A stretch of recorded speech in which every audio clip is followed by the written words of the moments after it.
Falegnameria Paludetto. Da più di 60 anni. Il legno su misura a casa tua.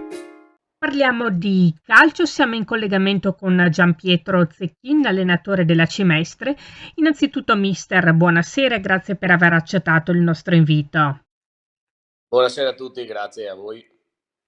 Allora, mister, per prima cosa, un commento a freddo per quanto riguarda l'ultima gara di campionato. È stato il derby veneziano contro il Portogruaro. Voi avevate già conquistato la salvezza matematica, loro invece avevano ancora degli obiettivi, qualcosa da chiedere al campionato e quindi tutt'altre motivazioni, diciamo così. Ma al di là di questo, a freddo come analizziamo la partita? Sì, come dicevi te, le motivazioni erano diverse da parte nostra e invece da parte loro erano sicuramente maggiori perché dovevano cercare di fare più punti possibili per cercare di entrare nei play-out e di non rischiare anche di andare giù direttamente in caso di vittoria del Montebelluna, che dopo non è stata così. E quindi niente, sicuramente era una gara per loro importantissima. Per noi anche perché volevamo chiudere almeno al Baracca con una vittoria o perlomeno un risultato positivo, così non è stato. Mi dispiace, però purtroppo questo è il calcio. Siamo partiti anche bene perché abbiamo avuto subito 3-4 occasioni, non le abbiamo sfruttate, dopo loro con qualche calcio piazzato ci ha messo in difficoltà.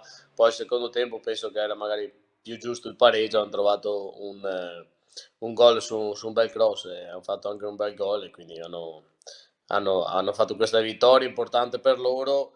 Peccato per noi, però insomma quello che dovevamo fare l'avevamo fatto già 2 partite prima, 3, che era la cosa fondamentale, salvarsi prima dell'ultima partita di campionato, cosa che abbiamo fatto e niente, siamo contenti lo stesso. Secondo me è una stagione partita malissimo e che nessuno se l'aspettava, però dopo siamo stati bravi con i ragazzi a riprendere il nostro cammino, a riportarci su in classifica. Penso che dopo da metà girone d'andata siamo sempre stati fuori dai play-out e quindi insomma è importante anche quello. Dopo sono tutte esperienze che si fanno.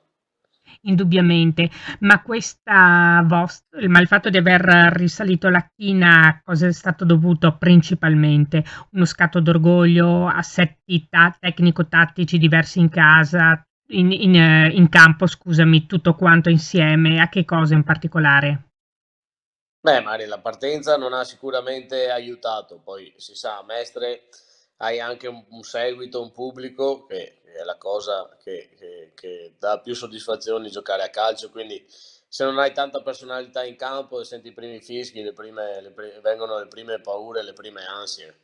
Quindi dopo ho cambiato modulo, alcuni giocatori importanti che magari non sono entrati subito in forma l'hanno fatto più tardi e poi penso che dopo il valore si sia visto. L'unico rammarico, non abbiamo avuto tanta continuità nelle prestazioni come nei risultati, ecco, quello è l'unica cosa che mi devo rimproverare. Ecco, tu hai detto ti devi rimproverare, sicuramente è un grande atto di umiltà da parte tua, ma nei confronti della squadra, ecco, in particolare, non voglio nomi e cognomi dei giocatori in particolare, ma c'è qualche recriminazione, non lo so. No, beh, no, assolutamente no, a parte magari il periodo centrale del campionato verso la fine girone d'andata e inizio ritorno, eravamo in pochi perché tanti erano già andati via nel mercato di dicembre e avevamo degli squalificati, avevamo degli infortunati, non è una scusa e non un alibi, però dal momento in cui dopo a gennaio abbiamo cominciato a rientrare tutti, dopo penso che si sia visto il cambio di marcia. E per quanto riguarda il futuro, diciamo pure l'immediato futuro, perché alla prossima stagione non mancherà tantissimo. Tutti si chiedono, Gianpietro Zecchin resterà alla Cimestre? Ma adesso aspettavamo la fine del campionato che è venuta ieri. Penso che adesso in settimana ci incontreremo col presidente e il direttore, faremo il punto della situazione e sentiremo le intenzioni di tutti quanti. Penso che niente, parleremo in settimana, poi a breve sapremo qualcosa di più. Ecco, al di là di quello comunque che vorranno decidere ovviamente la parola del direttore e del presidente, tu che cosa vorresti, diciamo, ce lo puoi dire?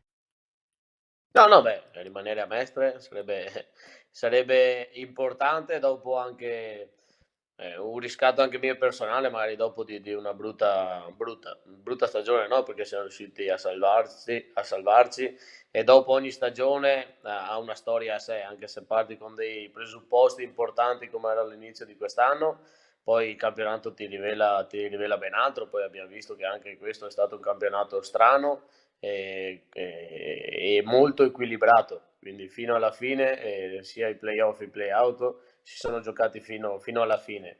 E niente, adesso vedremo anche l'anno prossimo, penso sia un girone, quello C, importantissimo, perché penso sia venuto su il Treviso, che è una piazza importante, la Clinense, e adesso la Triestina sta facendo i play-out, ci sono sempre le solite squadre che cercheranno di fare la squadra per vincere il campionato, quindi sarà un girone tosto e quindi dovremo parlare di questo anche in settimana e cercare di prepararci al meglio. Le mie intenzioni sarebbero quelle di rimanere, devo sentire anche la società.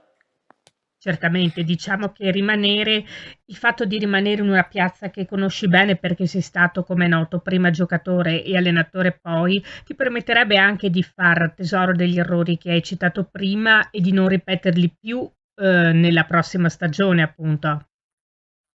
Sì, beh, dopo dipende sempre che squadre hai e che ragazzi hai. Dopo, ti ripeto, si pensava una cosa e si è rilevata tutt'altro. Metti che qualche anno prima si pensava di lottare per la salvezza, invece eri sempre vicino ai playoff o hai fatto altri tipi di campionati. Quindi si parte sempre con dei presupposti, però non si sa mai, ripeto, cosa ti riserva la stagione, il calendario e tutte queste cose qui.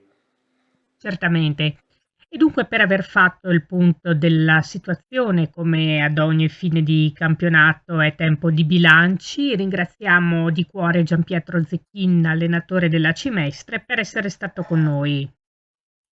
Grazie a voi, grazie all'intervista e buona serata a tutti.